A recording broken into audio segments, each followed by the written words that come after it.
মধ্যপ্রাচ্যের আকাশ ও জলসীমায় আবারও বেজে উঠেছে যুদ্ধের দামামা। দীর্ঘ ৩ মাস ধরে চলা শান্তি আলোচনাকে এক নিমেষে ধূলিসাৎ করে দিল মার্কিন সাম্রাজ্যবাদের নতুন আগ্রাসন। কিন্তু ডোনাল্ড ট্রাম্পের প্রশাসন হয়তো ভাবতেও পারেনি ২০২৬ সালের এই মে মাসে এসে ইরান তাদের প্রতিটি আঘাতের জবাব কতটা নির্মমভাবে ফিরিয়ে দেবে। মার্কিন উস্কানির পর এবার আর শুধু আত্মরক্ষা নয়, সরাসরি মার্কিন আগ্রাসনের উৎসে আঘাত এনেছে তেহরানের বীর সেনারা। মধ্যপ্রাচ্যে কি তবে শুরু হয়ে গেল এক নতুন ও চূড়ান্ত মহাযুদ্ধ? এই রণক্ষেত্রের মূল সূত্রপাত কৌশলগত হরমুজ প্রণালীতে।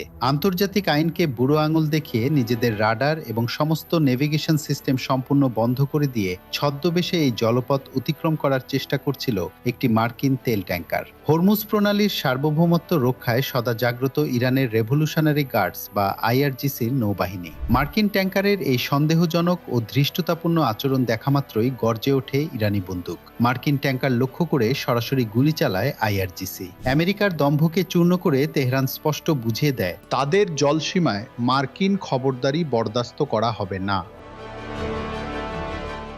নিজেদের ট্যাঙ্কারের ওপর ইরানি বাহিনীর এই সাহসী অ্যাকশনে থমকে যায় ওয়াশিংটন।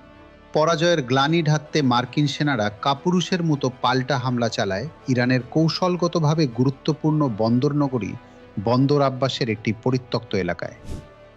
মার্কিন গণমাধ্যম সিএনএন এবং রয়টার্স দাবি করেছে, ট্রাম্পের নির্দেশে এই হামলা চালানো হয় বাণিজ্যিক নৌ চলাচলের নিরাপত্তা নিশ্চিত করতে। স্থানীয় সময় বুধবার ও বৃহস্পতিবারের এই উস্কানিমূলক হামলা মূলত দুই দেশের মধ্যকার অত্যন্ত নাজুক যুদ্ধবিরতিকে সম্পূর্ণ লঙ্ঘন করেছে, যা ট্রাম্প প্রশাসনের যুদ্ধবাজ নীতিকেই বিশ্ববাসীর সামনে আবারও উন্মোচিত করেছে। কিন্তু মার্কিন হামলার পর ইরান এক মুহূর্তের জন্য চুপ করে বসে থাকেনি। তেহরান প্রমাণ করেছে আঘাতের ভাষা তারা খুব ভালো করেই বোঝে। ইরানের আধা সরকারি সংবাদ সংস্থা তাসনিম নিউজ অত্যন্ত চাঞ্চল্যকর তথ্য দিয়ে জানিয়েছে, স্থানীয় সময় বৃহস্পতিবার ভোর ৪:৫০ অর্থাৎ মার্কিন হামলার পরপরই আমেরিকার একটি বিমান ঘাঁটিতে তীব্র পাল্টা আঘাত এনেছে ইরান।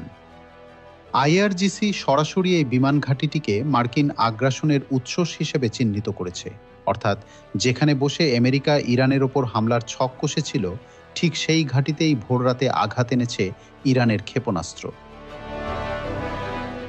ইরানের এই বজ্রকঠিন এবং রক্তক্ষয়ী জবাবের পর পুরো মধ্যপ্রাচ্য জুড়ে এখন মার্কিন মিত্রদের ক্যাম্পে কাঁপন ধরে গেছে। কুয়েতের জাতীয় সংবাদ সংস্থা জানিয়েছে, গোটা কুয়েত জুড়ে এখন সতর্কতামূলক সাইরেন বাজছে। দেশটির আকাশ প্রতিরক্ষা ব্যবস্থা ড্রোন ও ক্ষেপণাস্ত্র হামলা ঠেকাতে হিমশিম খাচ্ছে। আইআরজিসি সাফ জানিয়ে দিয়েছে, যুক্তরাষ্ট্র যদি এরপর আর একটাও সামরিক পদক্ষেপ নেওয়ার দুঃসাহস দেখায়, তবে ইরানের পরবর্তী আঘাত হবে আরও বেশি ভয়ানক এবং ধ্বংসাত্মক। ডোনাল্ড ট্রাম্প যে যুদ্ধের আগুন জ্বালিয়েছিলেন, ইরান এখন প্রমাণ করছে সেই আগুনের শিখায় পুড়তে হবে খোদ মার্কিন সাম্রাজ্যবাদকেই।